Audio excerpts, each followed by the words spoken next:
का। ये चुनाव हमें दिख रहा है, हवाई क्यूटो बनाने, जो हवाई क्यूटो बना रहे थे, बनाम बनारसी वोटरों का चुनाव है। बताओ, बनारस के लोग और आसपास के लोग जो आए हैं, बीजेपी को सबक सिखाने का काम करोगे कि नहीं करोगे? बीजेपी ने धोखा दिया कि नहीं दिया? और जिस समय फ्री सिलेंडर बांटे थे, उस समय याद है, जो सिलेंडर की कीमत 400 थी, आज बताओ 1000 पार कर गई कि नहीं कर गई? जो हमारे किसान भाई हैं, खाद तो मिली नहीं, और खाद की बोरी से चोरी हो गई कि नहीं हो गई? डीएपी मिली नहीं।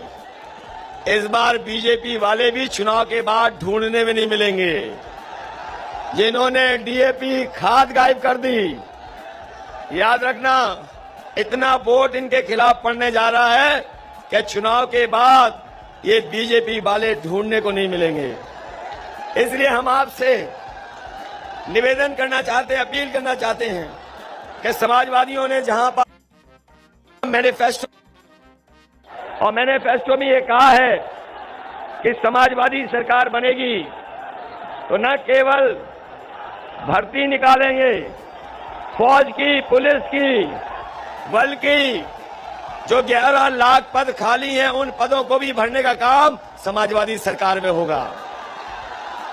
ये हमारे बीएड, टेट वाले लोग हैं, शिक्षा मित्र वाले हैं, बीटीसी, बीपीएड और पुरानी भर्ती वाले जिनके पद खाली है, 69,000 शिक्षक, रोजगार सेवक, आंगनबाड़ी, आशा कार्यकर्ता, अगर किसी को उम्मीद है तो वो समाजवादियों पे उम्मीद है और गठबंधन पे उम्मीद है। हम आपको भरोसा दिलाते हैं, समाजवादी सरकार आएगी तो इनके पक्ष में फैसला लेकर के समाजवादी लोग काम करेंगे। ये लोग जो गर्मी निकाल रहे थे, गर्मी निकालने वालों ने, बताओ नौजवानों, भर्ती निकाली क्या? 3 साल से इंतजार कर रहे हो कि नहीं कर रहे हो? और आपकी उम्र भी बढ़ गई। इसलिए समाजवादी सरकार बनेगी तो पुलिस के साथ साथ फौज की भर्ती कैसे निकले, उस दिशा में भी समाजवादी लोग काम कर करके दिखाएंगे। मुझे तो लग रहा है ये 6वें और 7वें चरण वाले लोग जो गर्मी निकाल रहे थे, उनकी भाप निकालने का काम करेंगे। बताओ, भाप निकाल लोगे कि नहीं निकालोगे? इसलिए याद रखना, ये चुनाव जहां साइकिल का है, वहीं आपके छड़ी वाले भी लड़ रहे हैं। साइकिल और छड़ी दोनों की मदद करोगे।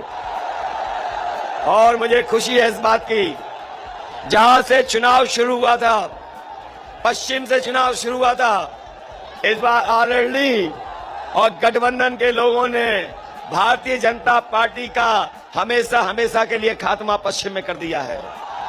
और जिस समय मऊ में पहला कार्यक्रम हुआ था ओम प्रकाश राजभर जी के साथ, दूसरा हमारा उससे पहले कार्यक्रम संजय चौहान जी के साथ हुआ, याद होगा, उस समय कहा था कि ये समर्थन ऐसा मिल रहा है कि बीजेपी जिस दरवाजे से आई है उसी दरवाजे को भी बंद करने का काम गठबंधन के दल करेंगे। बताओ, आज लग रहा कि नहीं लग रहा कि दरवाजा बंद हो गया? इसलिए आपसे अपील करता हुआ, याद रखना, ये बीजेपी के वो लोग हैं जिन्होंने किसानों की हत्या की है, जीप चढ़ा करके हत्या कर दी, हत्या की, और आज भी न्याय नहीं मिल रहा है। एक हमारे साथ पवन कश्यप भी बैठे हैं मंच पर।